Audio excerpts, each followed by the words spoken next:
Avant d'aborder les différentes parties concernant la réalisation de pages en HTML5 et CSS3, nous allons voir quelques fondamentaux pour réaliser des pages en XHTML 1.0 strict.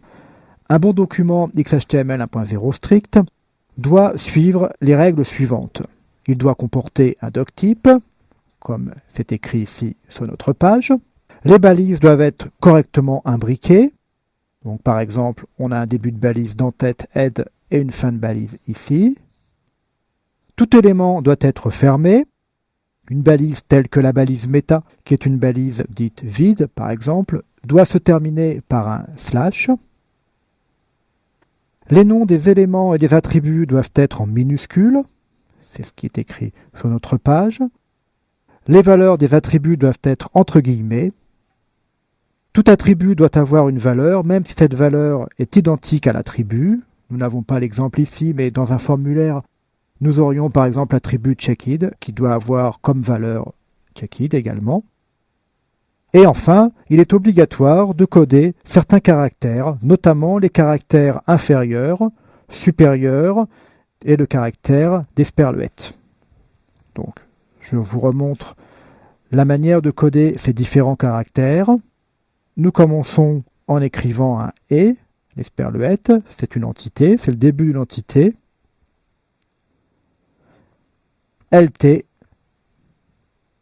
point virgule, pour signifier que l'entité est terminée. Donc là, nous avons réalisé le caractère inférieur.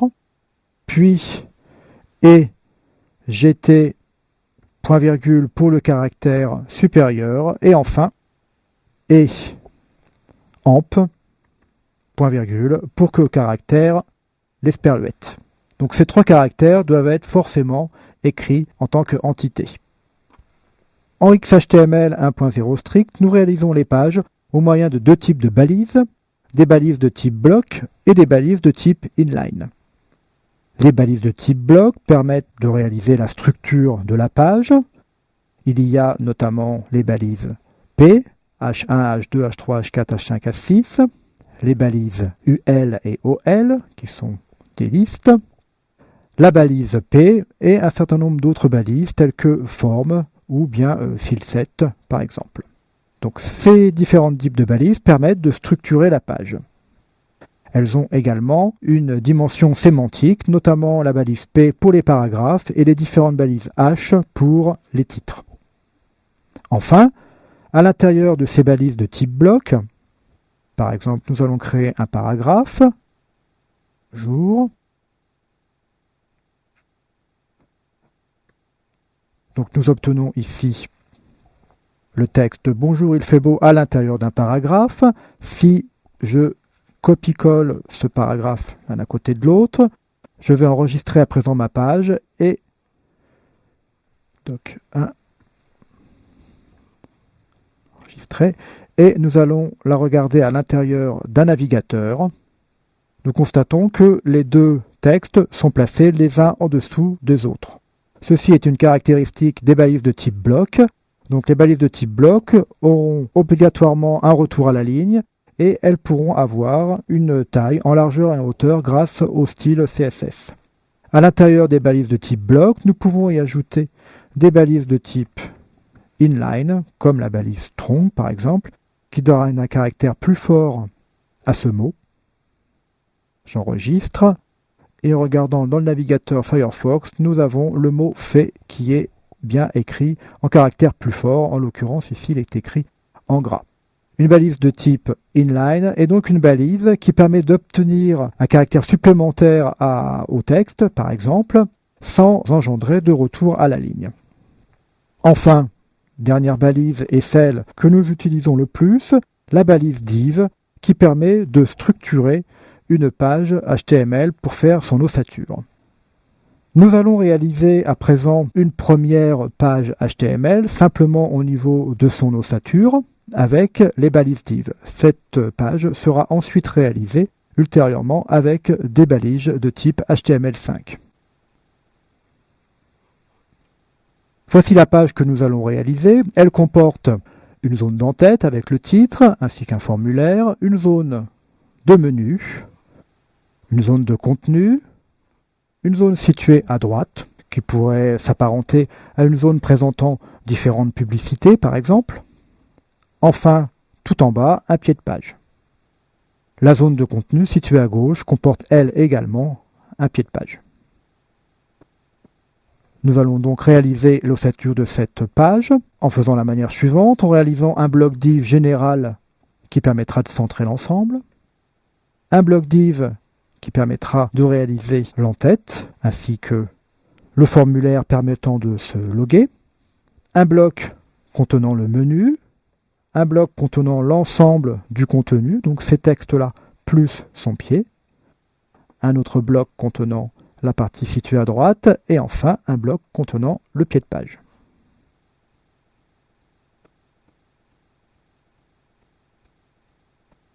Réalisons d'abord la zone d'entête, donc c'est un bloc div, d'identifiant égale header, et je referme immédiatement la zone d'entête. À l'intérieur de cette zone d'entête, nous aurons la zone de titre, donc symbolisée par une balise H1 avec le nom.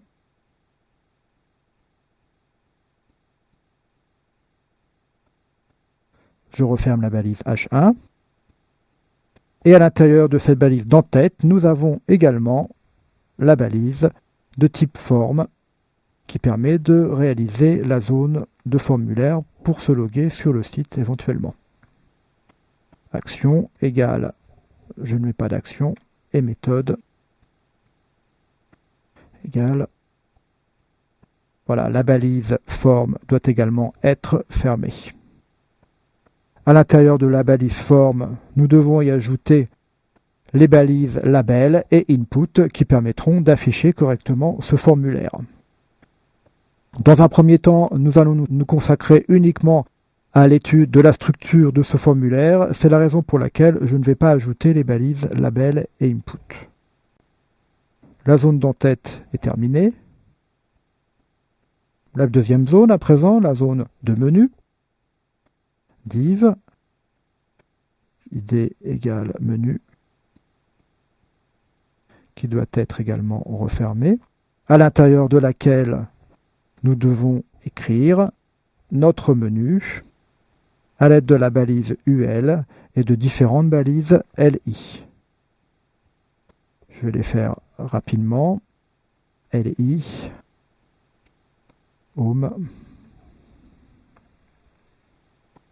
et par copier-coller les suivantes.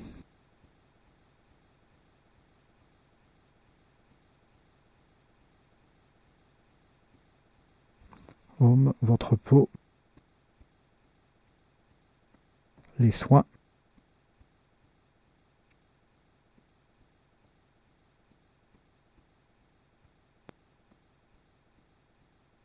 le glossaire et discuter.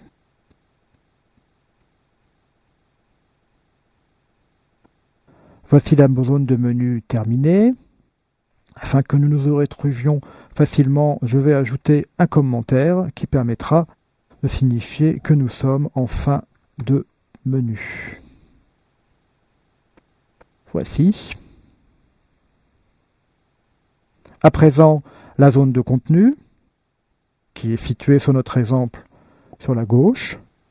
De nouveau, nous ajoutons un bloc div de structure ayant l'identifiant contenu. Je referme cette zone. À l'intérieur de cette zone de contenu, nous avons deux nouveaux blocs. Un bloc que l'on pourrait appeler article,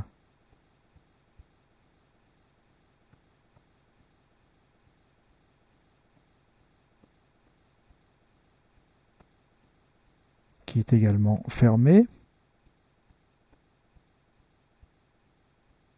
Et une zone réalisée encore une fois avec un bloc div que l'on pourrait appeler pied de contenu.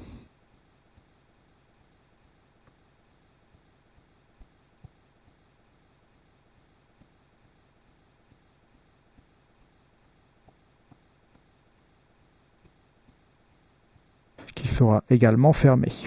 Voici notre contenu. La partie droite doit être également réalisée à partir d'un bloc div que l'on pourrait appeler droite.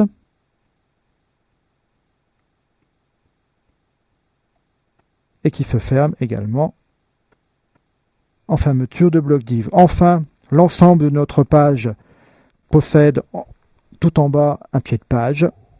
Donc de nouveau un bloc div d'identifiant footer qui est également fermé. L'ensemble de cette mise en page, pour qu'elle soit correctement centrée à l'intérieur du navigateur, doit être imbriqué à l'intérieur de nouveau d'un grand bloc div que l'on peut appeler conteneur et qui sera modifié ensuite en CSS pour permettre à la mise en page de se centrer. Une fin de bloc div. Voilà notre mise en page terminée. Elle est essentiellement réalisée pour pouvoir comparer par la suite la mise en page XHTML avec la mise en page HTML5. Nous pouvons constater que nous avons utilisé de nombreux blocs div qui, au niveau sens, ne signifient rien pour un navigateur. Pour l'instant, elles servent uniquement d'ossature. Nous verrons dans les différentes leçons par la suite que le HTML5 permet d'obtenir une meilleure sémantique de ces balises, notamment pour signifier que différentes balises servent de pied, d'entête, d'article ou de section. Nous verrons cela dans les prochaines leçons. La leçon suivante sera consacrée aux fondamentaux du CSS, donc des CSS2, qui permettra ensuite de mettre en forme la page que nous venons de réaliser.